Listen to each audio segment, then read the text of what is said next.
tiba-tiba kami harus datang ke suatu rumah, dan di rumah itu ada seorang ibu yang sedang sakit.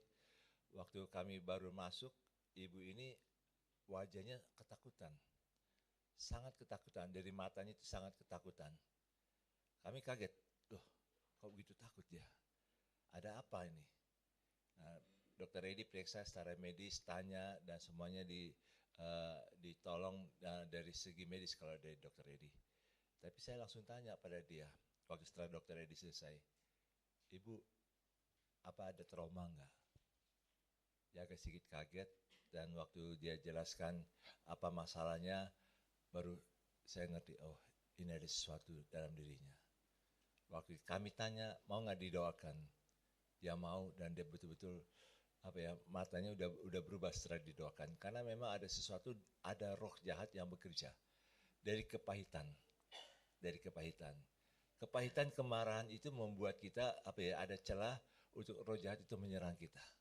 Nah, setiap masalah yang kita alami itu sebenarnya ada satu pekerjaan roh jahat yang kita sadar atau tidak sadar kita alami. Misalnya di dalam gereja, di dalam sinode, dalam tempat kerja kita, dalam negara kita juga, antar bangsa juga. Ini roh jahat sedang bekerja luar biasa. Dan tidak heran kalau misalnya antara bangsa tentang geopolitik Israel atau orang-orang Kristen begitu dibenci. Ya, karena ada roh jahat yang sedang bekerja luar biasa, membuat bagaimana orang-orang Kristen itu tidak bisa buat apa-apalah gitu istilahnya. Itu itu ada roh jahat yang sedang bekerja. Kalau bisa orang-orang Kristen itu dilenyapkan gitu loh. Orang-orang Kristen itu tidak perlu ada lagi bergerak di Indonesia ini atau di dunia ini atau dalam perusahaan atau satu daerah. Itu ada seperti itu. Itu ada roh jahat, bukan soal agama. Kenapa kayak Iran begitu benci sekali sama Israel, sampai Iran itu bilang kalau bisa Israel itu dihanguskan dari bumi. Jadi tidak perlu lagi ada negara Israel. Padahal Tuhan sedang bekerja di Israel. Kenapa? Karena ada satu roh. Dan roh ini nyata. Nyata juga di tempat kerja, di mana kita bekerja. Kadang-kadang di tempat kerja pun juga kita berpikir, aman, semuanya aman kok.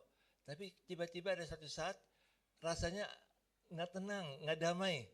Kok ada satu orang ini kok dia bukan pucuk pimpinan, tapi mungkin dia orang kedua atau orang ketiga, tapi dia bertingkah belagu, seolah-olah dia yang paling berkuasa. Itu seolah-olah semua harus hormati dia. Nah, itu membuat kita jadi nggak tenang. Itu nyata, saudara. Itu di tempat kerja pun juga ada. Di tempat pelayanan juga ada yang kayak gitu. Di tempat pelayanan di gereja pun juga ada yang kayak gitu juga, saudara. Bahkan di sinode pun juga ada yang kayak gitu. Dan ini nyata. Ini yang namanya roh Haman. Mari kita buka Ester 3. Memang ini tentang manusia, tapi kenapa saya pakai istilah roh Haman? Karena ini nyata sampai saat ini. Mari kita lihat Ester 3 ayat yang pertama. Firman Tuhan berbunyi demikian. Sesudah peristiwa-peristiwa ini, makanya sesudah Ester jadi ratu, maka Haman bin Hamedata, orang Agag, dikaruniailah kebesaran oleh Raja Ahasveros, dan pangkatnya dinaikkan serta kedudukannya ditetapkan di atas semua pembesar yang ada di hadapan baginda. Jadi ini Haman ini seorang yang sebenarnya orang yang nggak bisa kerja, tapi dia karena cari muka sama raja, dia dikasih kekuasaan sangat besar. Semua orang di bawah baginda itu semua harus menyembah dia, harus tunduk kepada dia.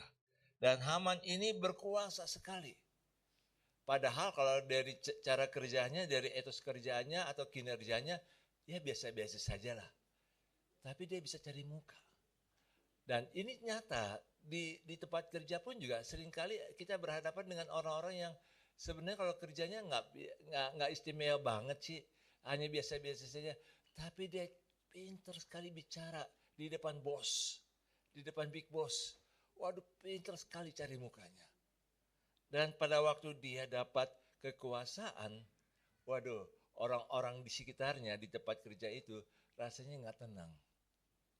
Semua harus menghormati dia. Semua harus menghormati dia. Nah, yang kayak gini, ini banyak terjadi, saudara. Jadi kalau kita merasa di tempat kerja itu ada masalah, ada kegelisahan.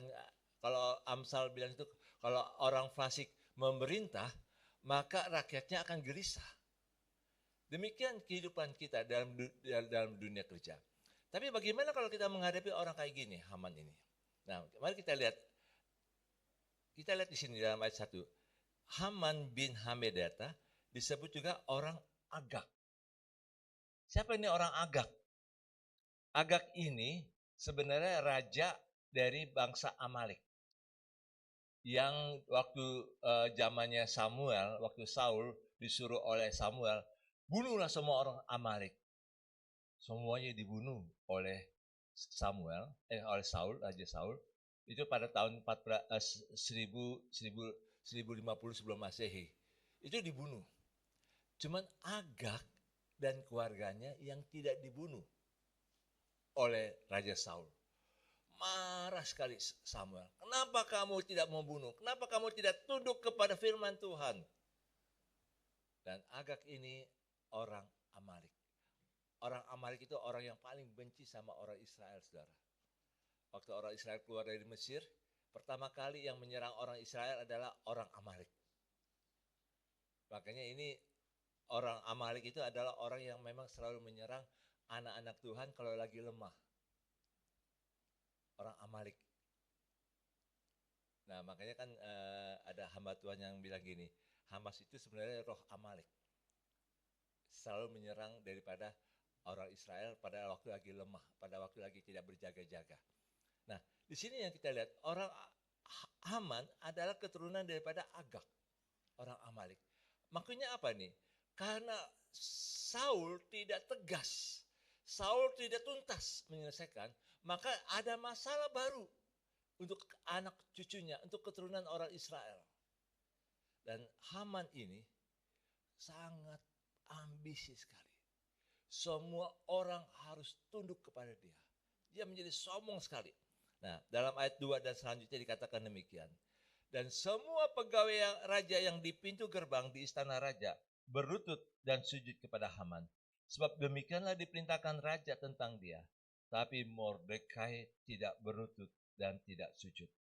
Maka para pegawai istana raja yang di depan pintu gerbang istana raja berkata kepada Mordekai, "Mengapa engkau melanggar perintah raja?"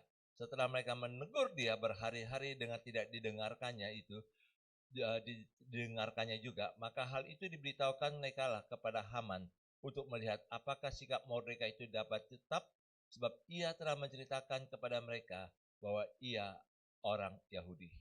Maka Haman melihat bahwa Mordekai tidak berlutut dan sujud kepadanya, maka sangat panaslah hati Haman. Jadi Bapak Ibu dan Saudara, kita melihat sini, ini orang sudah punya kekuasaan tinggi, tapi karena gara-gara satu orang, dia jadi panas. Dia jadi jengkel sekali. Energinya dicurahkan kepada ngurus satu orang ini. Padahal dia urusannya masih banyak lagi. Saudara bisa bayangkan ya, kalau seorang direktur tiba-tiba harus ngurus OB. Karena OB ini nggak menghormati direktur, nggak tunduk ini, nggak apa ya istilahnya, nggak selamat pagi, nggak bilang sapa direkturnya. Begitu marah. Padahal tanggung jawabnya besar. Cuman karena untuk ngurus satu orang ini begitu fokus pada satu orang ini. Ini aman. Bukankah kita juga bisa berhadapan dengan orang seperti ini? Tiba-tiba kalau kita lagi, aduh kok saya nggak suka sama si A ini. Tiba-tiba si A ini, waktu dia tahu bahwa kita nggak suka, dia benci sekali sama kita. Cari gara-gara, cari masalah, cari kelemahan kita di mana, supaya kita bisa dikeluarkan. Kita nggak betah. Kalau kita di PHK, kita dapat pesangon. Tapi kita dibuat gelisah dalam bekerja, akhirnya apa? Resign, mengundurkan diri. Sudah nggak tenang. Haman ini ada nyata saat ini, saudara. Nyata sekali.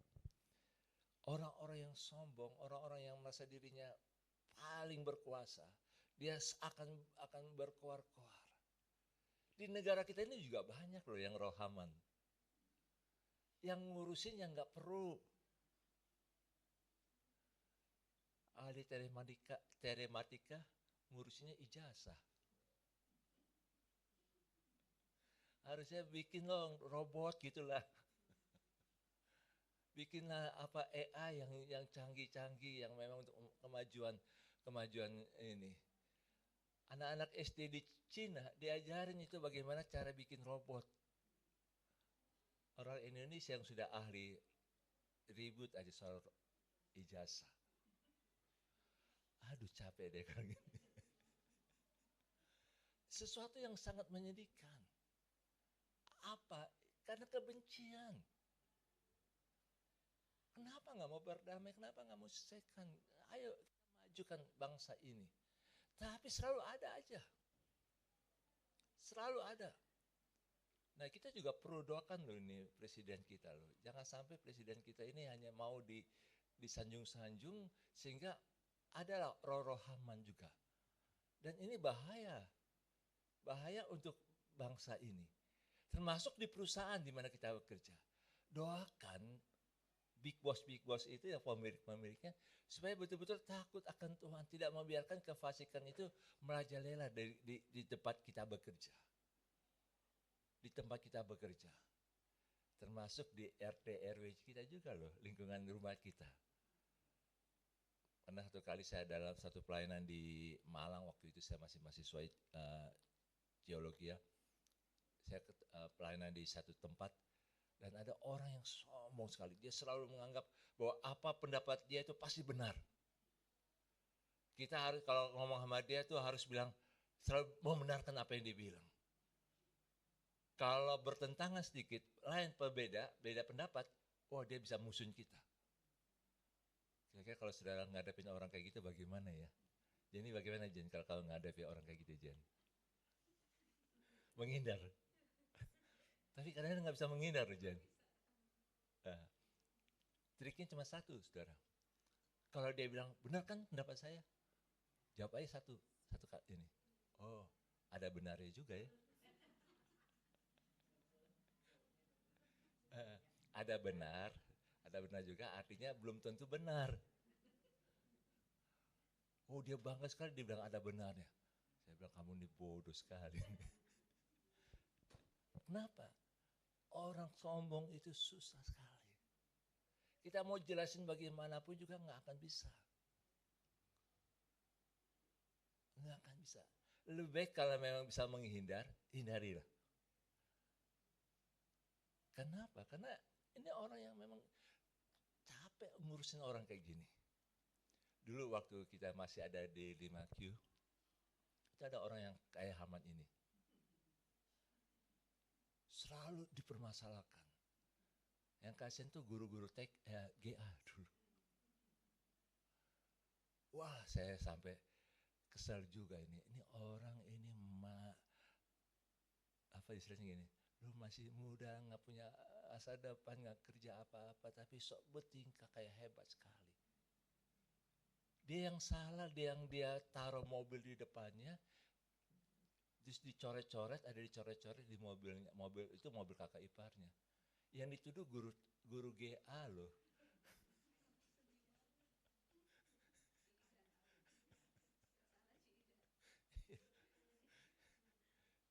Saya sampai bilang sama orang tuanya, saya bisa jamin guru GA saya tidak akan bisa buat kayak gitu.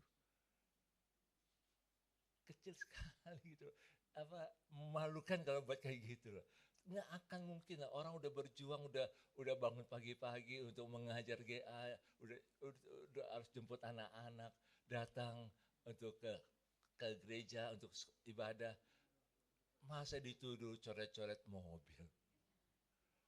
Wah sampai dia bilang mau datang ke rumah saya waktu itu saya di Karawaci, kami di Karawaci. Saya bilang sama mamanya, ibu berani ajak anak ibu ini, saya akan panggil satpam. Jadi harus dilawan. Saya panggil siapa untuk diusir. Karena memang mau nekat gitu sih. Nah, kenapa saudara kayak gini? Ini Haman. Di tempat kerja pun juga kita akan berhadapan dengan orang-orang seperti ini. Di tempat kerja. Di gereja pun juga ada. Di sinode juga ada. Makanya saya juga lihat, kalau kayak gini saya nggak mau capek lah. Lebih pelayanan misi, pelayanan keluar, lebih bisa menghasilkan jiwa-jiwa ada buah. Nah, bagaimana cara menghadapinya ini? Nah, waktu Haman tahu bahwa Mordekai ini orang Yahudi, maka Haman itu bilang kepada raja, ada bangsa yang kurang ajar, yang tidak menghormati raja. Bangsa ini harus dimusnahkan. Haman memberikan persembahan kepada raja itu kalau perak itu 10.000 talenta perak. Kalau dihitung-hitung, kalau dirupiahkan zaman sekarang ini kurang lebih 7 triliun. Lumayan loh. 7 triliun. Satu troy perak itu harganya kurang lebih $39. Satu troy itu artinya 13 gram. 3 graman. Jadi cukup mahal. 10.000 talenta artinya kurang lebih sekitar 7 triliun. Wah, bagi raja ini uang besar. Uang suap. Itu membuat raja akhirnya apa yang raja buat? Dikasih cincinnya. Cincin itu lambang kekuasaan, saudara. Jadi dia bisa buat apa saja untuk yang akan dia buat. Semua akan dimeteraikan. Waktu dimeteraikan oleh cincin raja itu undang-undang yang harus dijalankan. Dan raja berikan itu cincin kepada Haman. Ini sesuatu yang sangat menyakitkan sekali. Waktu Mordekai tahu seperti itu, maka Mordekai melakukan sesuatu yang luar biasa. Mari kita lihat Ester 4, ayat 4, ayat 1. Setelah Mordekai mengetahui segala yang terjadi itu, ia mengoyakkan pakaiannya, lalu memakai kain kabung dan abu. Kemudian keluar berjalan di tengah-tengah kota, sambil merorong-rorong dengan nyaring dan pedih. Dengan demikian datanglah ia sampai ke depan pintu gerbang istana raja. Karena seorang pun tidak boleh masuk pintu gerbang istana raja dengan berpakaian kain kabung. Di tiap-tiap daerah di kemana titah dan undang-undang raja telah sampai, ada perkabungan yang besar di antara orang Yahudi disertai puasa dan ratap tangis. Dan banyak orang dibentangkan kain kabung dengan abu sebagai lapik tidurnya. Nah, sini Mordekai sungguh-sungguh meraung-raung, sungguh-sungguh mencari perhatian Tuhan. Bagaimana supaya Tuhan tolong, ini undang-undang sangat kuat. Undang-undang ini pasti harus dilakukan oleh orang-orang Persia pada saat itu. Dan undang-undang ini mengancam nyawa orang-orang Yahudi. Itu kan orang-orang Yahudi zaman dulu. Zaman dulu kalau dibunuh-bunuh itu hal yang biasa. Tapi kan zaman sekarang ini sudah ada peraturan. Benar. Tapi bukankah saat ini kalau kita boleh lihat, saya ingin bukakan kepada saudara. Saat ini kalau orang Kristen dianiaya atau dibunuh, dibantai, itu dunia itu diam loh. Saudara pernah nggak dengar saat ini? 2 minggu lalu ada satu pendeta dan keluarga besarnya di Syria dibantai. Itu dari suku Drus. Dibantai. Dan mereka orang-orang ada kurang lebih ada 1.000 orang yang mati terbunuh. Karena pada waktu itu ada perang suku antara Drus dengan suku Badui di Syria. Dan dunia diam. Dan dunia begitu terkejut waktu Israel serang gedung Kementerian Pertahanan Syria. Karena Syria yang membantu untuk ini. Tapi begitu Hamas buat masalah, dibilang itu pahlawan. Ini sesuatu yang memang betul-betul menyedihkan. Orang Kristen dibilang lu diam aja deh. Kita bersyukur loh ada orang-orang yang bersuara waktu Menteri Kebudayaan bilang, nggak ada kok itu pemerkosaan tahun bulan Mei 98. Itu nyata. Siapa bilang nggak ada? Itu nyata. Banyak orang yang lari, banyak orang yang akhirnya melahirkan. Aduh, itu menyedihkan sekali itu. Itu nyata sekali. Bagaimana perempuan-perempuan yang diperkosa waktu hamil dan harus melahirkan, itu begitu shock sekali. Mereka mau berbicara, mereka dibunuh. Mereka dibunuh, itu nyata. Bagaimana mungkin sesuatu yang memang dibilang ini yang nyatanya, saudara. Makanya orang Kristen ini kita harus berjaga-jaga. Makanya saudara gini, saudara, saya ingin beritahu nih. Jadi orang Kristen itu sebenarnya nggak enak loh. Benar. Bisa dibantai kapan saja. Bisa dianiaya kapan saja. Apa menyesal jadi orang Kristen? Tidak boleh. Kenapa ini bisa terjadi? Ini yang namanya akhir zaman. Di mana kita harus siap dalam situasi seperti ini. Kita harus siap dalam situasi seperti ini. Banyak orang-orang Kristen di tempat-tempat yang memang yang tidak ada gereja, akhirnya mereka harus sembunyi-sembunyi beribadah. Mereka kalau ditanya agamanya apa, oh Kristen, oh langsung diintimidasi. Anak-anak sekolah lah yang di daerah-daerah harus sekolah di sekolah negeri, diintimidasi. Oh Kristen. Oh kamu harus ini dong. Pokoknya dibuat seolah Kristen itu terbelakang sekali. Kita harus siap loh menghadapi seperti ini.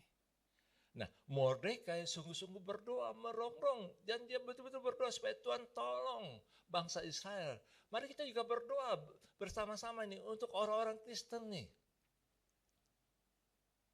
Bagaimana supaya orang Kristen ini bisa tangguh di tengah-tengah tekanan zaman ini, tekanan dunia ini. Dunia ini semakin benci terhadap orang-orang Kristen. Maunya orang-orang Kristen kalau bisa tuh makin berkurang dan makin berkurang. Dan Tuhan sungguh bekerja saat ini. Saya bersyukur sih kemarin waktu ke Garut sama Dr. Edi, kami berempat. Waktu Dr. Edi, wah besok saya, Dr. Edi bilang nih, besok saya mau ke pasar. Mau lihat ini, pasar ini potensinya apa. Pasar ini di Cikajang gitu lah. Saya tanya, dok jam berapa? Ibu-ibu di sana bilang, kalau mau ke sana bagusnya jam 6 pagi. Wah boleh deh. Dokter Edi, oke saya jam 6 pagi akan datang. Saudara, saya kaget loh. Waktu dibilang jam 6 pagi mau datang ke pasar, kurang lebih ada 8 ibu-ibu yang ikut juga. Saudara bisa bayangkan gak ya? Ibu-ibu kalau pagi-pagi biasanya ngurus keluarga, ngurus anak dan suami. Tapi mereka mau datang loh, mereka mau bersama-sama dengan kami untuk pergi ke pasar, untuk lihat ini, menuntun kami. Dan kami juga kaget, waktu kayak Dokter Edi beli ada sesuatu dan Ibu Reni ada juga dibeli. Tiba-tiba mereka yang bilang, sini saya pegang. Jangan, saya bilang jangan, enggak, saya pegang. Bawain belanjanya, aduh, saya bilang ini luar biasa loh. Saya jadi ingat bagaimana dulu Tuhan Yesus ya, membayangkan nggak saudara, Tuhan Yesus pergi kemana-mana, murid-muridnya ikut. Saya bilang, wah ini sesuatu hal yang tanda baik, yang kita terus perlu doakan. Kita nggak perlu kristenkan mereka. Nabur kasih. Mereka akan tahu siapa Tuhan kita. Nah saudara, mari kita lihat, kita jangan cuek dengan dunia ini. Kita jangan cuek dengan orang-orang Kristen yang lain, yang sedang menderita.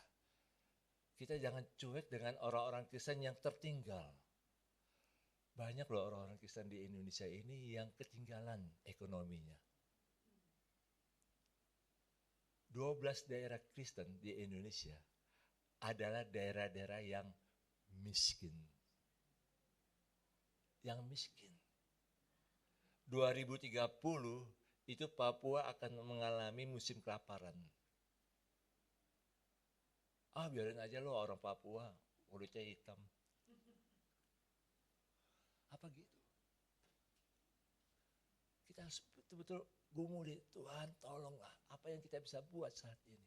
Merongrong, kita nggak pusingin lah itulah. Tapi jangan seperti itu.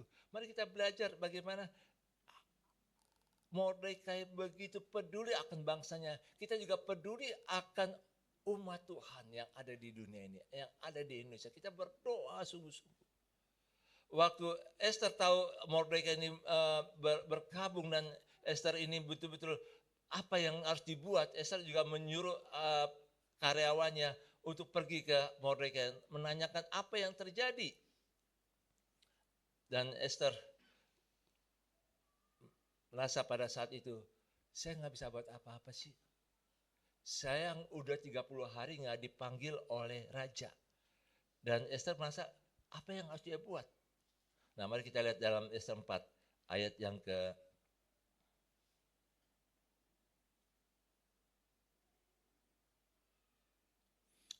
ke-10.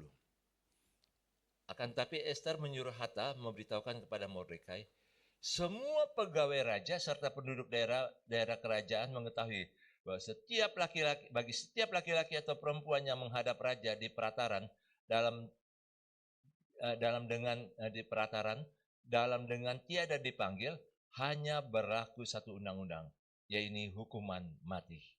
Hanya orang yang kepadanya raja mengulurkan tongkat emas yang akan tetap hidup. Dan aku selama 30 hari ini tidak dipanggil menghadap raja. Ketika disampaikan orang perkataan Esther itu kepada Mordekai, maka Mordekai menyuruh menyampaikan jawab ini kepada Esther. Jangan kira karena engkau di dalam istana raja, hanya engkau yang akan terluput dari antara semua orang Yahudi. Sebab sekalipun engkau pada saat ini berdiam diri saja, bagi orang Yahudi akan timbul juga pertolongan dan kelepasan dari pihak lain. Dan engkau dengan kaum keluargamu akan binasa. Siapa tahu, mungkin justru untuk saat yang seperti ini, engkau beroleh kedudukan sebagai ratu. Ini sangat jelas sekali Mordekai. Jangan kira kamu aman di dalam istana raja. Jangan kira kamu aman di dalam gedung gereja. Jangan kira kamu aman dalam kekayaanmu. Jangan kira kamu aman dalam kedudukanmu. Jangan kira aman. Mari, Mordekai menyadarkan Esther ini, ayo bergerak, ayo bertindak. Dan waktu Esther menangkap ini, berita ini, pesan daripada Mordekai ini, Esther langsung menjawab, ayo. Kalau gitu kita betul-betul doa, puasa 3 hari. Tidak makan dan tidak minum. Wow, saya bayangkan ini seorang ratu yang biasanya nyaman dalam istana, dilayani oleh dayang-dayangnya. Tiba-tiba dia bilang, ayo kita puasa sungguh-sungguh, supaya saya bisa menghadap raja. Sampai saya bilang gini, kalaupun aku harus mati, aku rela mati. Jawaban ini jawaban yang luar biasa loh. Saya jarang dengar orang yang bicara, kalaupun aku harus kehilangan kedudukan, aku rela kehilangan kedudukan. Kalaupun juga aku harus rela kehilangan hartaku, aku rela kehilangan hartaku kalau untuk Tuhan. Jarang. Tapi ini yang lebih berat, yang lebih ekstrem lagi. Kalaupun juga aku harus kehilangan nyawaku, aku rela mati. Ini yang Tuhan cari loh saudara. Orang yang rela mati untuk Tuhan. Orang yang rela mati, betul-betul mati. Tapi kalau orang yang seperti ini justru hidup. Tapi orang yang takut mati, pasti cepat mati.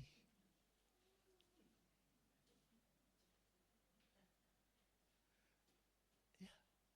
Makanya kita betul-betul kalau bisa kita radikal untuk Tuhan ini. Kita betul-betul mau, betul-betul Tuhan saya mau berdiri di hadapanmu. untuk umatmu, untuk kerajaanmu Tuhan. Tuhan lagi cari seperti ini saudara. Tuhan lagi cari seperti ini. Ini gak mudah loh, ini betul-betul ya untuk orang tua ya mungkin saya sudah gak punya berdaya apa-apa. Gak apa-apa, tapi paling tidak berdoa terus. Untuk umat Tuhan, untuk anak-anak kita, untuk cucu-cucu kita, untuk orang-orang muda mungkin saat ini berpikir bagaimana saya harus membangun masa depan saya. Nggak apa-apa, tapi berdoa juga supaya Tuhan menolong kita. Karena tantangan 2030 itu bukan hal yang lebih mudah lagi untuk kita. Tapi bagaimana kita harus siap untuk menghadapi situasi 2030. Bukan hanya 2030, tapi 2045. Indonesia emas. Apa betul-betul emas Indonesia? Karena situasi yang memang tidak pernah kita bisa tebak dunia ini. Kita pikir ASEAN itu negara aman ya, nggak ada perang.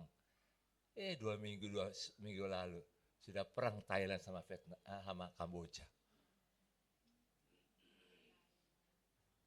Selama ini ASEAN dianggap daerah yang aman, nggak ada pokoknya nggak pernah perang lah antar negara.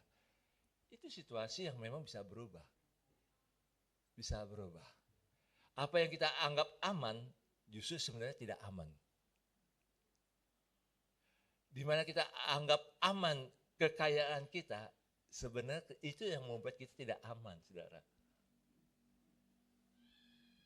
Justru yang paling aman bagi kita adalah kalau kita berada dalam kehendak Tuhan. Apakah kekayaan, kedudukan, harta yang kita miliki itu dalam kehendak Tuhan atau tidak? Kalau kita itu dalam kehendak Tuhan, percayalah itu tidak akan diambil daripada kita. Saudara, Esther sadar bahwa dia harus berdiri. Dia nggak bisa nyaman. Mari kita juga merasa saat ini kita tidak nyaman lagi. Jangan berada dalam zona nyaman.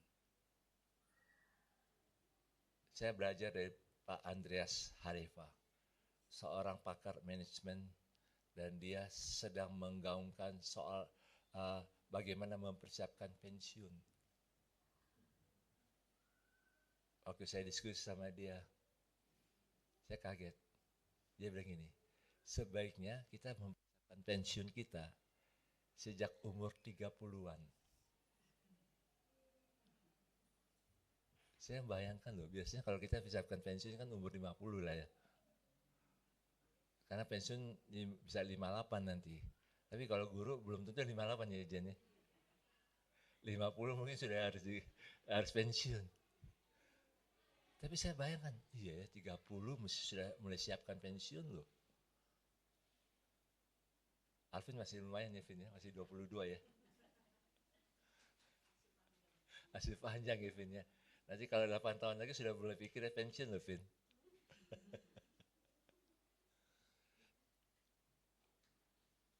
Kalau kayak nggak usah lagi pikir pensiun.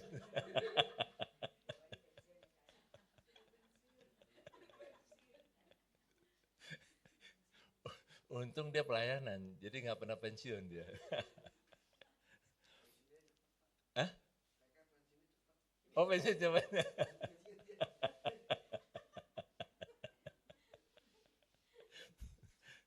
Ya, saudara, kita harus betul-betul jangan merasa nyaman. Justru kalau kita merasa tidak nyaman, justru kita makin bergantung kepada Tuhan. Itu sebabnya masalah apapun yang kita terjadi, kita akan siap. Nah, Esther itu langsung berhadapan dengan raja. Jadi bagaimana menghadapi Haman seperti ini, orang yang betul-betul membuat kegelisahan, kita harus bisa tembus sampai raja. Dan Esther itu luar biasa. Dia setelah puasa 3 hari, dia ketemu dengan raja, dia menghadap raja. Waktu saya nonton film One Night with the King, itu Esther digambarkan bagaimana Esther dengan dia persiapkan diri pakai pakaian ratu, dia betul-betul menghadapi raja dengan memang ada kegentaran, tapi karena dia sudah doa puasa 3 hari, maka kegentaran itu dia bisa atasi. Dia tahu ada keyakinan bahwa Tuhan pasti tolong dia. Waktu dia menghadap raja, Raja tidak marah. Langsung raja ulur tongkat emasnya itu. Raja bilang, ada apa ratuku? Esther hanya bilang gini, Raja kalau berkenan saya ajak makan yuk. Wah, Raja mikir ini ada apa ini? Waktu diajak makan, Raja sampai tanya lagi 2 kalinya. Ada apa sebenarnya? Kalau engkau mau setengah dari kekayaanku, aku berikan kepadamu. Tapi Esther enggak. Esther tahu. Raja, kalau boleh besok makan lagi. Memang paling enak itu kalau menghadap orang tuh diplomasi makan. Mau baikin orang, makan, ajak makan. Saya nggak bilang saya mau diajak makan ya. Karena itu paling baik gitu, diajak makan. Acong kalau ingin baikin Yeni kan ajak makan ya.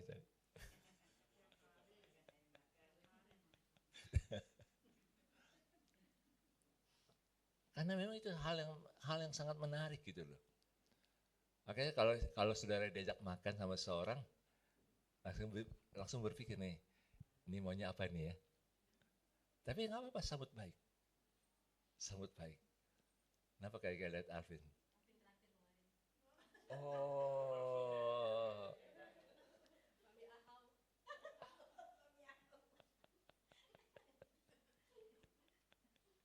mantap, mantap, mantap.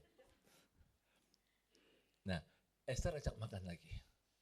Dan pada waktu Esther ajak makan kedua kalinya, Esther baru bilang, dia terancam nyawanya oleh Haman. Raja begitu marah karena dia sudah senang dengan Esther, dia senang dengan apa yang Esther lakukan, maka raja begitu marah terhadap Haman. Dalam mengatasi masalah kayak Haman, kalau saudara kita lihat Haman di tempat kerja kita lihat ini, siapa ini yang bisa deketin raja? Orang yang berkuasa, orang yang paling berkuasa. Untuk mengingatkan raja, apa yang sedang terjadi? Apa yang sedang terjadi? Kalau raja itu susah diberitahu, itu yang kita harus berpikir. Wah, kalau kayak gini raja nggak bisa ini. Karena memang Haman ini begitu banyak, saudara. Di tempat kita berada, di tempat kita kerja itu pasti ada. Nah, itu sebabnya kita mari mengatasi masalah itu dengan bersama-sama. Jangan pernah ada rasa nyaman. Kalau sudah ada masalah di tempat kerja, ajaklah pasanganmu untuk berdoa bersama-sama. Bagaimana mengatasi masalah di tempat kerja ini? Apakah memang harus dihadapi atau betul-betul keluar dari tempat kerja, cari tempat lain. Tapi yang paling penting bagi kita adalah bagaimana kita menjaga hati kita. Mordekai dan Esther ini dua orang yang memang sepakat untuk menyelamatkan Israel, bangsa Israel. Mari kita berdoa supaya Tuhan menolong kita dalam menghadapi masalah apapun juga yang kita hadapi di dunia nyata kita.